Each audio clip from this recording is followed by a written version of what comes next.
Ethan Rivera pulled his faded navy blue jacket tighter against the chill of the Seattle autumn wind, the kind that carried the salt of Puget Sound and the faint echo of foghorns from the ferries. At 42, he was a man built like the old docks he worked on, solid, weathered, unassuming. His hands, calloused from years gripping wrenches and cables as a maintenance supervisor at the port, now held a small pink backpack slung over one shoulder. Leela, his 7-year-old daughter, skipped beside him, her curls bouncing under a wool hat knitted by her late grandmother. "Daddy, can we get hot chocolate after school? With extra marshmallows?" she asked, her voice a bright spark in the gray morning. Ethan smiled, the lines around his eyes crinkling. "If you ace that spelling test, kiddo, deal." Leela nodded vigorously, her small hand slipping into his. They reached the crosswalk near her elementary school, where parents in sleek SUVs idled, engines humming like distant thunder. Ethan felt their glances, the single dad in work boots and a threadbare jacket, dropping off his kid before another shift fixing what the city forgot. He didn't mind. Visibility had never been his currency.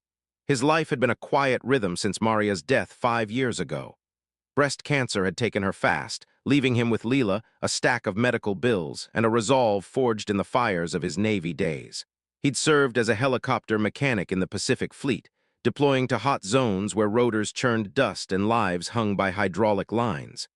But that was classified history, tucked away like the faded dog tags in his drawer. Now he was just Ethan, the guy who clocked in at dawn, came home to mac and cheese dinners, and read bedtime stories about brave knights who didn't need shining armor. That morning, as he waved goodbye to Leela, his phone buzzed. It was his sister, Carla, calling from her upscale condo in Bellevue. "Ethan, you coming to the family reunion next month? Mom's asking. And bring Leela, Uncle Javier wants to see if she's still stuck in that public school." The word "stuck" landed like a subtle jab, a reminder of how the family saw him. The one who didn't climb, who chose stability over ambition after Maria's passing. Javier, the hotshot tech exec, and Carla, the real estate mogul, flaunted their successes at every gathering. Ethan's simple life was the punchline. "I wouldn't miss it," he replied evenly, ignoring the undercurrent. After hanging up, he headed to the port, where cranes loomed like skeletal giants against the skyline. His boss, Hank, clapped him on the back. "Rivera, you're on the VIP detail today. Some bigwig from Ray's Industries is touring the facilities. Victoria Ray's herself, heiress to that shipping empire. Keep things smooth. She's scouting for a major contract." Ethan nodded, wiping grease from his hands. He didn't follow corporate news, but even he knew Victoria Ray's, 38, sharp as a tack, featured in Forbes for turning her father's flailing company into a billion-dollar behemoth. Photos showed her in tailored suits, commanding boardrooms with a gaze that could freeze steel. What would a woman like that see in a place like this? Or a man like him? The tour started at noon. Victoria arrived in a black Mercedes, stepping out in heels that clicked against the concrete like metronomes. Her dark hair was pulled into a sleek bun, and her eyes, sharp, assessing, swept the docks. Hank led the group, but when a sudden squall hit, sending rain in sheets, it was Ethan who noticed the loose cable on a nearby crane. "Ma'am, step back," he said calmly, his voice cutting through the wind. He secured it in seconds, preventing what could have been a disaster. Victoria turned, rain beating on her coat. "Quick thinking," she said, her tone appraising. "What's your name?" "Ethan Rivera." He met her eyes, no deference, just fact. She nodded, a flicker of interest crossing her face. As the tour resumed, she lingered near him, asking pointed questions about maintenance protocols. By the end, she'd slipped him her card. "If you ever want a change, call me. We need men who act first." Ethan pocketed it, thinking little of it. But as he picked up Leela that afternoon, her spelling test clutched triumphantly, 100%. He wondered if quiet acts ever truly went unnoticed. But the real surprise came 2 weeks later, when Victoria's company called. Not for a contract, but for Ethan himself, pulling him into a world where his hidden past and unyielding devotion would soon collide with her guarded heart. Ethan stared at the business card on his kitchen table that evening, the embossed gold letters catching the light from the single bulb overhead. Ray's Industries, Victoria Ray's CEO. Leela was in her room, practicing piano on the old upright Maria had loved, the notes of Twinkle Twinkle floating through the small bungalow like fragile stars. The house smelled of spaghetti sauce simmering on the stove, a recipe from his Puerto Rican roots, tweaked with Italian herbs Maria had insisted on. It was their ritual dinner together, no distractions, just stories of the day. "Daddy, who was the fancy lady at the port?" Leela asked later, twirling pasta on her fork. Word traveled fast in their tight-knit community. One of the other dads had seen the tour. "Just someone looking at how we do things," Ethan replied, ruffling her hair. But his mind wandered to Victoria's steady gaze amid the rain, how she'd thanked him without fanfare. He wasn't one for change. The port job paid the bills, let him be home by 4 p.m. for Leela. His Navy pension helped, but he kept that life boxed away. The missions repairing choppers under fire in the Gulf, the classified ops where one wrong bolt meant lives lost. Heroism, it was just duty, nothing to boast about. The next day, his phone rang during lunch break.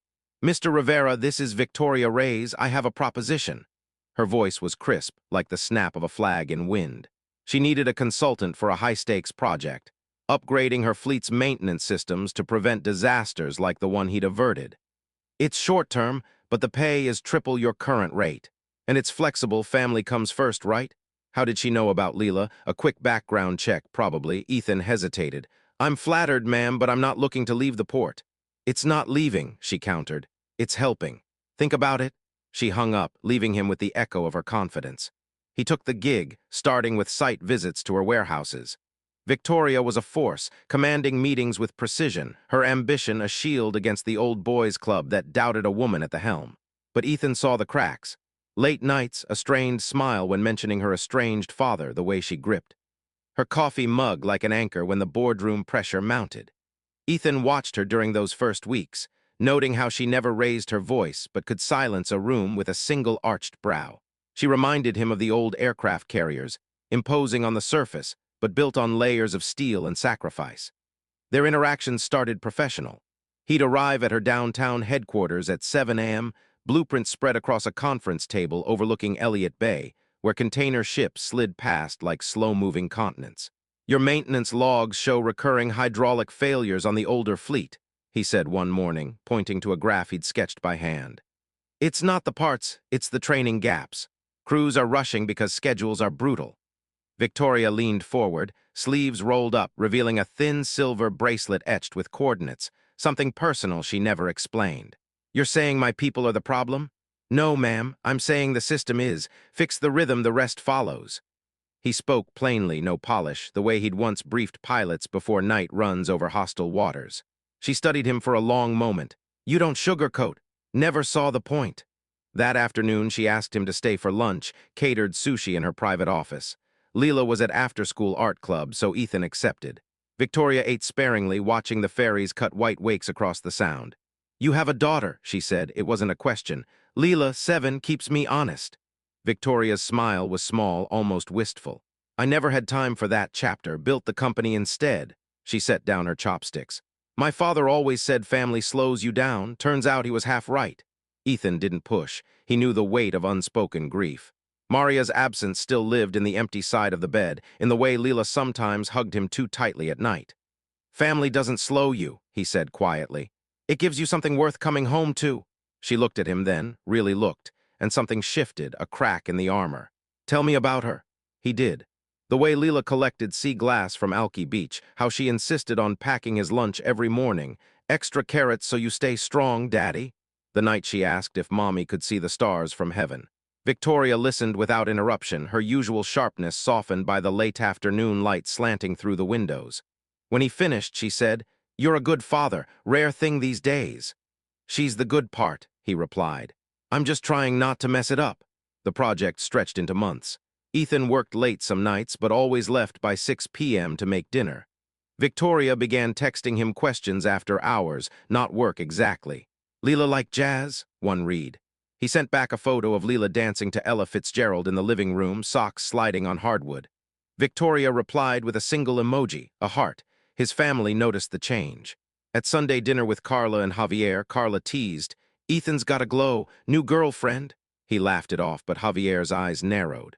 "Hope it's not someone who'll drag you into debt. You know how it goes with those corporate types." Ethan kept quiet. He wasn't chasing anything, he was just present, and Victoria seemed to notice. One rainy evening, she asked him to walk her to her car after a long strategy session. The parking garage smelled of wet concrete and exhaust. "Ethan," she said, pausing at her door, "why do you do it? The port, the long hours, the small house, you could have more." He shrugged, rain dripping from the brim of his cap. More isn't always better. I have enough. I have her. Victoria looked away toward the city lights blurring in the downpour. I used to think enough was weakness. And now I'm not so sure. She drove away, taillights fading into the mist, and Ethan stood there a long time, feeling the pull of something he hadn't allowed himself to name since Maria.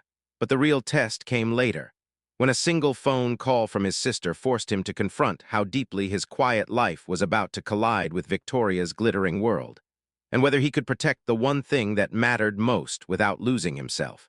The call came on a Tuesday, just as Ethan was helping Leela with her science fair project. Volcano, made from baking soda and vinegar, the kitchen already dusted in red food coloring. Carla's voice crackled through the speaker. Ethan, the reunion is set for the Meridian Club next month. Mom insisted on the fancy venue. Javier's covering half the cost, so no excuses about not fitting in. Bring Leela, and wear something decent, please. The Meridian Club, Seattle's oldest private establishment, perched on Queen Anne Hill with views of the Sound and a membership list that read like a Fortune 500 roster. Ethan hadn't set foot inside since Maria's memorial luncheon, when the maitre d' had eyed his work boots like they carried plague. I'll be there, he said, keeping his tone neutral. Carla hesitated. Look, I know you think we judge you, we just worry you're still in that same job, same house. Javier says you could be running your own company by now. Javier says a lot of things. After she hung up, Leela looked up from Victoria listened like someone starved. My father would have called that weakness, she said once. Staying invisible, he believed in spotlights. Your father built an empire, Ethan replied. Mine taught me that the strongest steel is the kind nobody sees bending. She looked at him then with something raw, almost frightened. I don't know how to be that person, Ethan. The one who doesn't need the light. You already are, he said softly. You just haven't let yourself notice. The words hung between them. She reached out, fingers tracing the faded patch on his jacket sleeve, the embroidered anchor from his service days.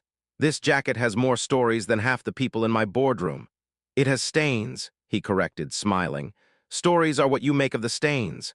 That touch lingered longer than it should have. When she finally pulled away, her cheeks were flushed, and neither of them spoke of it again. Not yet. Meanwhile, the family reunion loomed. Carla texted photos of the venue. Crystal chandeliers, white-gloved waiters, a view of the Sound that made Ethan's small porch seem like a joke. Javier called to check in. Bring your A-game, little brother. Some of my investors will be there. Don't embarrass us. Ethan stared at the phone after hanging up. Embarrass. The word tasted like rust. He had never asked for their approval, but the sting never quite dulled. The night before the event, Victoria stopped by his house uninvited, carrying a paper bag from the best bakery in Pike Place. Peace offering for stealing you from your weekend, she said, stepping inside. The house smelled of fresh laundry and Leela's lavender bubble bath. Leela ran to hug her legs. Miss Victoria, did you bring croissants? Better, Victoria said, pulling out chocolate-filled pastries. And hot chocolate mix. Extra marshmallows. They ate in the living room, crumbs on the rug, Leela telling stories about her new class pet, a hamster named Captain Whiskers. Victoria listened with the same intensity she brought to quarterly reports. When Leela yawned and went to bed, Victoria lingered at the door. Tomorrow's the family thing, Ethan said. She nodded. Nervous. Resigned. Victoria studied him. You don't need their approval, Ethan. You never did. Easy to say when you're the one who commands rooms. I'm not commanding anything tonight, she stepped closer. I'm just here. The space between them shrank. Ethan could smell her perfume, something clean and expensive mixed with the rain on her coat. He lifted a hand, brushed a strand of hair from her cheek. Victoria, she kissed him first. Soft, tentative, then deeper, like someone finally allowing herself to breathe. When they parted, her forehead rested against his. I don't know what this is, she whispered. Neither do I, he admitted. But it feels right. She left soon after, promising to call tomorrow. Ethan stood on the porch watching her taillights disappear, heart hammering like it hadn't since the day Maria said, I do. The reunion was tomorrow. And now, whatever happened in that glittering room, Ethan knew one truth. The quiet life he'd guarded so carefully was about to be seen, whether he was ready or not. But the real collision came when Javier's investors arrived at the Meridian Club, and one careless comment turned a family gathering into a public reckoning that would force Ethan to choose between silence and standing up. For the woman he was falling for, and for the life he'd always believed was enough. The Meridian Club smelled of polished mahogany, old money, and the faint citrus of floor wax.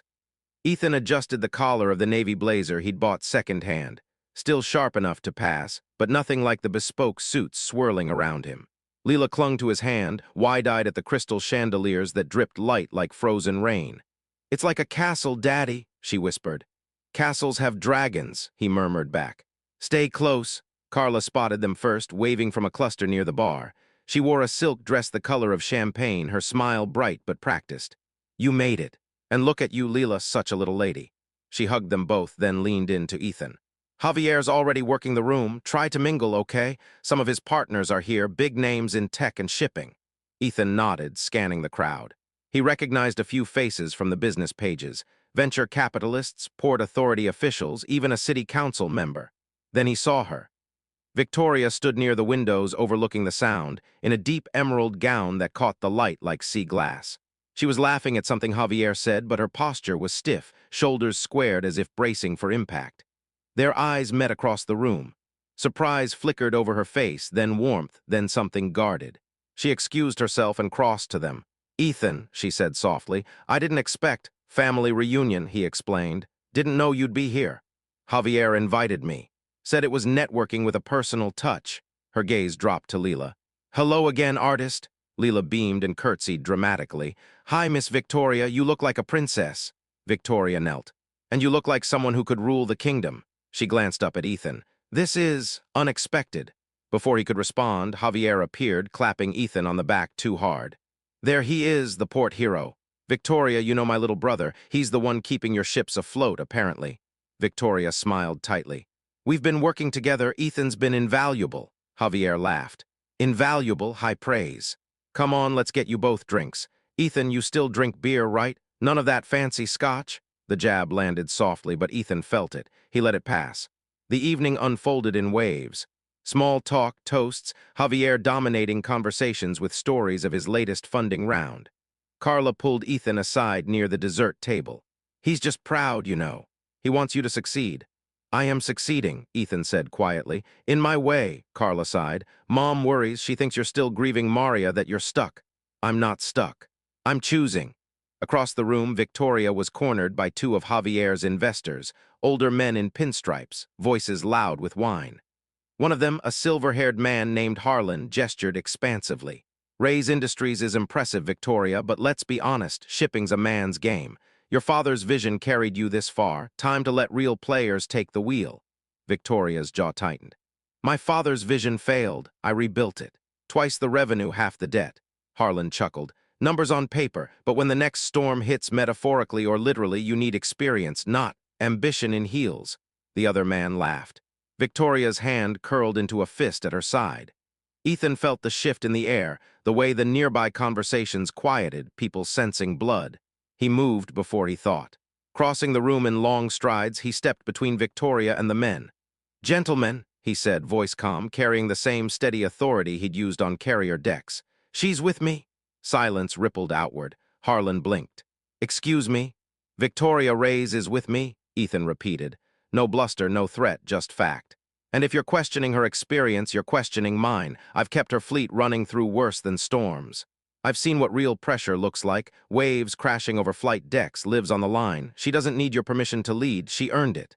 Victoria's eyes widened, but she didn't speak. Harlan's face reddened. "Rivera, the mechanic. This is a private conversation." "Not anymore," Ethan said. "Not when you're talking down to someone who's built more than you ever will." Javier appeared, face pale. "Ethan, what the hell?" But Victoria stepped forward, placing a hand on Ethan's arm. "Thank you," she said to him, then turned to Harlan. "The deal's off. Ray's Industries won't be partnering with anyone who thinks ambition in heels is a liability." She walked out, head high. Ethan followed, Leela's hand now in his other one. In the foyer, Victoria stopped, breathing hard. "You didn't have to do that." "Yes, I did." She looked at him, really looked. "You just burned a bridge. For me, for what's right." Leela tugged his sleeve. "Daddy, are you in trouble?" Ethan knelt. "No, kiddo, sometimes standing up isn't trouble, it's necessary." Victoria crouched beside them. "Your dad's a hero, Leela. The quiet kind." Outside, the night air was sharp with salt and pine. Victoria turned to Ethan. "I don't know what to say." "Then don't," he said. "Just know I'm not going anywhere." She took his hand, Leela between them, and for the first time the city lights felt less distant, more like home. But the fallout was only beginning. Javier's investors pulled funding from his latest venture, and family blame turned toward Ethan, until a single revelation from his Navy past changed everything, forcing even the skeptics to see the man they'd overlooked for years. The drive home from the Meridian Club was quiet, the kind of quiet that follows a thunderclap, charged, expectant, still ringing in the ears. Leela fell asleep in the backseat, cheek pressed against the window, small breaths fogging the glass. Ethan kept one eye on the rearview mirror and the other on Victoria beside him in the passenger seat of his old pickup. She had insisted on riding with them rather than calling her driver. The emerald gown looked almost out of place against the cracked vinyl and faint scent of motor oil. "You didn't have to walk out with me," she said finally, voice low. "Wasn't walking out," Ethan replied. "Was walking toward something." She turned to look at him, streetlights sliding across her face in golden bars. Harlan's firm was one of Javier's biggest backers. That deal they were negotiating, it's dead now. "Javier's going to blame you." "Let him," Victoria exhaled. "You're not worried? About family, always a little, but I've carried worse." They pulled into the driveway, the porch light flickering like it always did when the bulb needed changing. Ethan carried Leela inside, laid her in bed with her favorite stuffed otter, kissed her forehead. When he returned to the living room, Victoria was standing by the bookshelf, fingers tracing the spine of Maria's old copy of The Little Prince. "She loved this book," Ethan said, coming up behind her. "Read it to Leela every night until she could recite the fox's lines herself." Victoria closed the book gently. "What did she teach you?" "That the essential is invisible to the eye." He paused. "That love isn't loud, it's steady." Victoria turned, eyes searching his. "I don't know steady, Ethan. My life has been acceleration, meetings, mergers, proving I belonged. Slowing down feels like falling." "Then fall," he said simply. "I'll catch you." The words hung there, simple and terrifying. She stepped into him, arms wrapping around his waist, head against his chest. He held her the way he'd hold a rotor blade during final torque, firm, careful, certain. They stood like that until the clock in the hall chimed midnight. "I should go," she whispered eventually. "Stay," he said. "Just for coffee or tea or nothing, just stay." She stayed. They talked until dawn, about her father's cold expectations, the boardroom battles she fought alone, the nights she stared at the city from her penthouse and wondered if success was just loneliness with better lighting. Ethan told her about the day Maria died, how he'd held her hand in the hospital room while machines beeped their final countdown, how he'd promised to keep Leela laughing even when the world felt broken. Victoria cried quietly, tears soaking his shirt, and he let her, no words needed. When the first gray light filtered through the curtains, she kissed him again, this time slow, deliberate, like sealing a promise. "I don't know what comes next," she said against his lips. "Neither do I," he answered, "but we'll figure it out together." The fallout arrived faster than sunrise. Javier called at 7 a.m., voice tight with fury. "You cost me millions, Ethan." Harlan pulled out. The whole round collapsed. "What the hell were you thinking?" "I was thinking about respect," Ethan said. "Something you forgot how to give. You're delusional. You think playing knight in shining armor makes you a hero? You're a mechanic. Stay in your lane." Ethan hung up without another word. Carla texted next, mom's upset. "Javier says you humiliated the family. Call her." He didn't. Instead, he made breakfast for Leela, pancakes shaped like boats, and told her the truth in simple terms. "Sometimes grown-ups say mean things because they're scared, but we don't let mean words change who we are." Leela nodded solemnly. "Like when Tommy called me short at recess, I just grew taller inside." Ethan laughed, throat tight. "Exactly, kiddo." Victoria arrived at noon, still in yesterday's clothes, hair loose. "I spoke to my board. We're doubling down on the port upgrades, your recommendations. And I'm pulling all sponsorship from Javier's next event. No more bridges to people who burn them." Ethan studied her. "You sure? I'm done apologizing for existing," she said, "and I'm done letting other people define worth." They spent the afternoon on the porch, Leela drawing pictures of the three of us on a big ship, while Ethan and Victoria planned, not empires, but small, real things. Weekend hikes, family dinners, a life where ambition didn't eclipse kindness. But the true reckoning was still coming. Javier, desperate to salvage his reputation, dug into Ethan's past, hiring a private investigator to prove his brother was just a glorified handyman.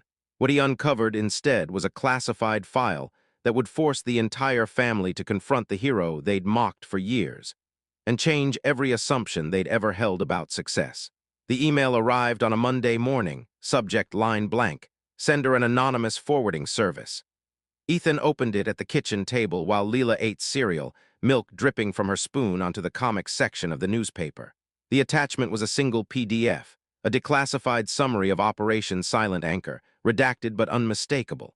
His name appeared in bold, Petty Officer First Class Ethan Rivera, along with phrases like exceptional valor under fire, sustained critical aircraft operations during hostile engagement, directly responsible for preservation of 23 personnel. He stared at the page until the words blurred. Someone had pulled strings, likely Javier's investigator, digging for dirt and unearthing gold instead. The file wasn't public yet, but it was out there, circulating in private channels. Ethan closed the laptop, heart steady but heavy. By noon, Carla called. Her voice trembled. "Ethan, Javier showed me something about your Navy service, the missions, the commendations. Why didn't you ever tell us?" "Because it wasn't a story," he said. "It was duty. And some of it still can't be told." "But you saved lives, real lives. Javier's investigator found photos, grainy ones, but you in flight gear, rotors spinning, smoke everywhere. He thought he'd find. I don't know, something to use against you. Instead, he found this." Ethan rubbed his temple. "Tell Javier to delete it. It's not for show." "He can't. He already forwarded it to a few people, trying to salvage his reputation by association. Mom cried when she read it. She said she always knew you were strong, but she didn't know how strong." Silence stretched. Ethan pictured his mother, small, fierce, widowed young, watching him leave for boot camp at 18, hugging him so tight he felt her heartbeat. She'd never asked for details after he came home. Some things, she'd said, a mother doesn't need to know. "Tell her I'm the same man," he said finally. "Just quiet her about it." That evening, Victoria arrived with takeout, Thai from the place near the market, pad CU and mango sticky rice. She set the bags down and studied his face. "You look like you haven't slept." "Family drama," he admitted. "Javier dug up my service record. It's spreading." She sat beside him on the couch. "Good drama or bad?" "Both. They see me differently now, like I'm suddenly worthy." Victoria took his hand. "You were always worthy. They just needed proof in a language they understand, medals, files, headlines." "I don't want headlines." "I know." She leaned her head on his shoulder. "But maybe this is the push they needed to see you, really see you." Leela wandered in, pajamas rumpled, otter under one arm. "Is Miss Victoria staying for dinner again?" "Looks like it, kiddo." They ate on the living room floor, picnic style, laughing when Leela tried to eat noodles with chopsticks and ended up wearing half of them. Victoria wiped Leela's chin with a napkin, gentle as if handling glass. Ethan watched them, chest tight with something like gratitude, something like fear. This simple, messy reel was what he'd guarded for years. Now it was expanding, including her. Later, after Leela was asleep, Victoria stayed. They sat on the porch swing, wrapped in one blanket against the chill. The sound carried distant ship horns, long and mournful. "I'm pulling out of Javier's circle completely," she said. "No more shared events, no more overlap. If he wants to use your past as leverage, he can do it without me." "You don't have to." "I want to." She turned to face him. "Ethan, what happened at the club? You stood for me when no one else would. Not because it benefited you, because it was right. I've spent my life around people who calculate every move. You're the first who doesn't." He brushed his thumb across her cheek. "I stood because you're worth standing for." She kissed him then, slow, deep, the kind of kiss that says more than words ever could. When they parted, she whispered, "I love you. I think I've loved you since the day you fixed that cable in the rain and didn't ask for thanks." Ethan's breath caught. "I love you too. Have for a while, just didn't know how to say it without sounding like a fool." "Then say it like you," she said. "Quiet, steady. I love you, Victoria Reyes." They sat in silence after that, swing creaking softly, stars pricking the sky above the sound. For the first time in years, Ethan felt the weight of his past lift, not gone, but shared. But the final piece fell into place the next week, when Javier showed up at the house unannounced, file in hand, face stripped of its usual confidence. He had come to apologize or to beg, and what happened next would either heal the family fracture or break it forever. Javier arrived at dusk, unannounced, his sleek black sedan idling at the curb like an uneasy guest. Ethan watched from the porch as his brother stepped out, tie loosened, shoulders slumped in a way Ethan had never seen. No swagger, no practiced smile, just a man carrying a thin folder and the weight of what it contained. Leela was already in bed, dreaming of hamsters and ships. Victoria had left an hour earlier with a quiet kiss and a promise to call tomorrow. The house was still, the only sound the soft tick of the hall clock and distant ferry horns rolling across the sound. Ethan met Javier on the steps. "You didn't have to come all this way." "I did." Javier's voice cracked on the second word. He held out the folder. "I'm returning this, and I'm sorry." Ethan took it without opening. You dug for dirt, found something else. I thought I'd find excuses to keep looking down on you. Instead, I found proof I've been wrong my whole life. Javier rubbed the back of his neck. The missions, the commendations, 23 lives, Ethan, you never said a word. Not at holidays, not when we teased you about the simple job, not even when Mom cried about you being alone after Maria. Ethan leaned against the porch rail. I didn't do it for words. I know. Javier's eyes were red-rimmed. I showed the file to a few people trying to spin it, make myself look connected to something bigger. It backfired. Harlan called me a fool for underestimating family. Carla's furious. Mom, she just kept saying she wished she'd asked more questions.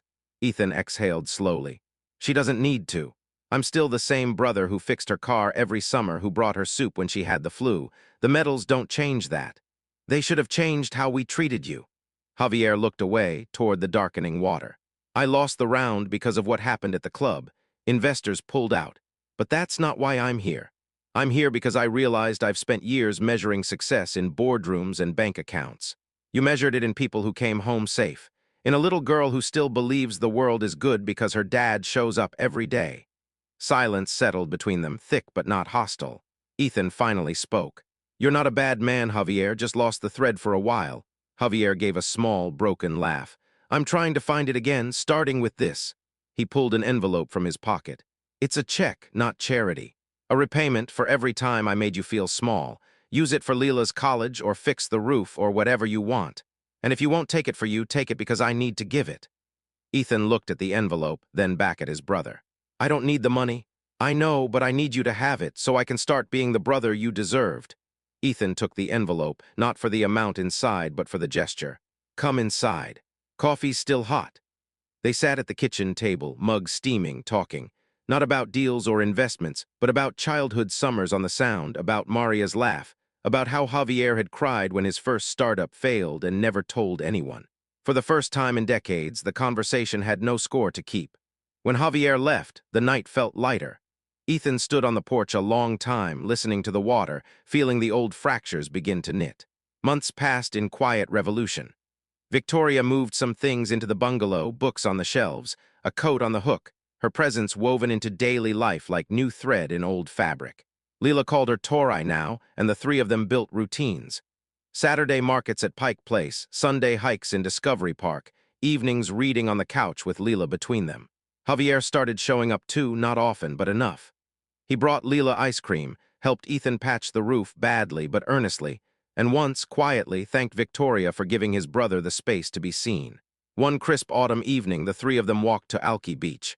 Leela ran ahead, collecting sea glass in her pockets. Ethan and Victoria walked hand in hand, wind tugging at their coats. You ever think we'd end up here? She asked. Never, he said, but I'm glad we did. She stopped, turned to him. I used to think success was the loudest voice in the room. Now I think it's the quietest promise kept. Ethan pulled her close. Then we're both successful. Leela ran back, pockets jingling with green and blue glass. Look, for the windowsill. They knelt together, examining each piece as if it were treasure. Behind them, the Sound stretched wide and calm, fairies gliding like ghosts in the twilight. Success, Ethan thought, wasn't the roar of applause or the flash of headlines. It was this. A hand in his, a child's laughter, a brother finding his way home, a woman who chose steady over spotlight. It was invisible to most eyes, but blindingly clear to the ones that mattered. And in that quiet certainty, he finally felt at peace.